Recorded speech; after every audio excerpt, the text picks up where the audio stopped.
বলিউডে নতুন বিতর্কের জন্ম দিয়েছে রণবীর সিং এর ডন 3 থেকে সরে দাঁড়ানোর সিদ্ধান্ত। কয়েক মাস ধরেই রণবীরের সঙ্গে নির্মাতা ফারহান আখতারের মতবিরোধের খবর শোনা যাচ্ছিল। তবে পরিস্থিতি জটিল হয়ে ওঠে যখন ফেডারেশন অফ ওয়েস্টার্ন ইন্ডিয়ান সিনে এমপ্লয়িজ রণবীরের বিরুদ্ধে নন কোঅপারেশন ডিরেক্টিভ জারি করে। এর ফলে সংগঠনের সদস্যদের অভিনেতার সঙ্গে কোনো প্রকল্পে কাজ না করার নির্দেশ দেওয়া হয়।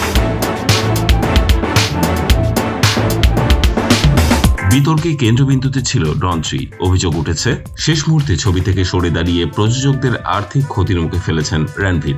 FWIC প্রথমে অভিনেতার সঙ্গে যোগাযোগ করলে তিনি এটিকে চুক্তিগত বিরোধ বলে উল্লেখ করেন এবং জানান এ ধরনের বিষয়ে ট্রেড ইউনিয়নের হস্তক্ষেপের এখতিয়ার নেই। তার মতে এমন বিরোধ আদালত বা সালিসি প্রক্রিয়ার মাধ্যমে সমাধান হওয়া উচিত। তবে সংগঠনটির অবস্থান ভিন্ন। তাদের দাবি শুধু চুক্তিভঙ্গ নয়, আলোচনায় অংশ না নেওয়া এবং পেশাগত আচরণও বিবেচনায় নেওয়া হয়েছে। বলিউডে যেখানে শত শত টেকনিশিয়ান, মেকআপ আর্টিস্ট, স্কোয়াড বয় ও ক্রু সদস্য একসঙ্গে কাজ করেন, সেখানে এ ধরনের নিষেধাজ্ঞা বাস্তবে বড় ধরনের প্রভাব ফেলতে পারে।